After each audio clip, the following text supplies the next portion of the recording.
നമ്മൾ ക്രാഫ്റ്റേഴ്സിന്റെ ഒരു സ്പെഷ്യാലിറ്റിയാണ് നമുക്ക് പറ്റാവുന്ന സാധനങ്ങൾ മൊത്തം നമ്മൾ സ്വന്തമായിട്ട് ഉണ്ടാക്കിയെടുക്കുക എന്നുള്ളത്. അപ്പോൾ പിന്നെ ഇന്ന് നമുക്ക് കുറച്ച് ക്രേപ്പ് പേപ്പേഴ്സ് സ്വന്തമായിട്ട് ഉണ്ടാക്കിയെടുത്താലോ?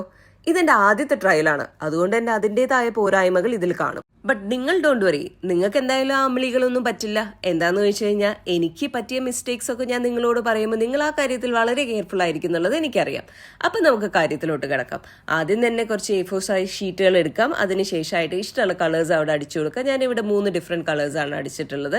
ഈ കളർ അടിക്കാൻ നേരത്തെ കളറിൻ്റെ കൂടെ കുറച്ച് ഗ്ലൂവും അതുപോലെ തന്നെ കുറച്ച് വെള്ളവും കൂടെ ആഡ് ചെയ്ത് മിക്സ് ചെയ്തിട്ട് വേണം അടിച്ചു കൊടുക്കാൻ. എന്നിട്ട് അത് ഉണങ്ങിയതിന് ശേഷം ഒരു സ്റ്റിക്ക് എടുത്ത് അതിലോട്ട് ഈ പേപ്പേഴ്സ് ഒക്കെ ഒന്ന് റോൾ ചെയ്ത് കൊടുക്കുക. അതിനുശേഷമായിട്ട് ഒന്ന് പ്രസ് ചെയ്ത് കൊടുക്കുക. എന്നിട്ട് ഇതൊക്കെ ഒന്ന് നിവർത്തി എടുക്കുമ്പോഴത്തേനും ശരിക്കും നമുക്ക് ഷോപ്പിൽ നിന്ന് കിട്ടുന്ന പോലെയുള്ള ക്രേപ്പ് പേപ്പേഴ്സ് റെഡിയായി കിട്ടും. ഷോപ്പിൽ നിന്ന് മേടിക്കുന്ന പേപ്പറും നമ്മൾ ഉണ്ടാക്കിയ പേപ്പറും തമ്മിലുള്ള വ്യത്യാസം എന്താണെന്ന് വെച്ച് കഴിഞ്ഞാൽ നമ്മുടെ പേപ്പർ കുറച്ചുകൂടെ തിക്കായിരിക്കും എന്നുള്ളത് മാത്രമാണ്. ഇനി എനിക്ക് പറ്റിയ അമ്പിളിയെ കുറിച്ച് പറയുകയാണെങ്കിൽ ഞാൻ യൂസ് ചെയ്തിട്ടുള്ള വൈറ്റ് ഗ്ലൂവിന്റെ എമൗണ്ട് കുറച്ച് കൂടുതലായിരുന്നു. അതുകൊണ്ട് ഞാൻ ഉണ്ടാക്കിയ പേപ്പേഴ്സ് വളരെ സ്ട്രോങ് ആയിരുന്നു. അപ്പൊ നിങ്ങൾ ഇത് മനസ്സിൽ വെച്ചിട്ട് വേണം ഉണ്ടാക്കാൻ. അപ്പൊ ഇന്നത്തെ DIY ഇഷ്ടമായിട്ടുണ്ടെങ്കിൽ നിങ്ങൾ ലൈക്ക് ചെയ്യാനും കമന്റ് ചെയ്യാനും പിന്നെ സബ്സ്ക്രൈബ് ചെയ്യാത്ത ആൾക്കാർ സബ്സ്ക്രൈബ് ചെയ്യാനും മറക്കണ്ട. അപ്പൊ ഇന്നത്തെ ഹൈ ശിശിരയ്ക്കുള്ളതാണ്.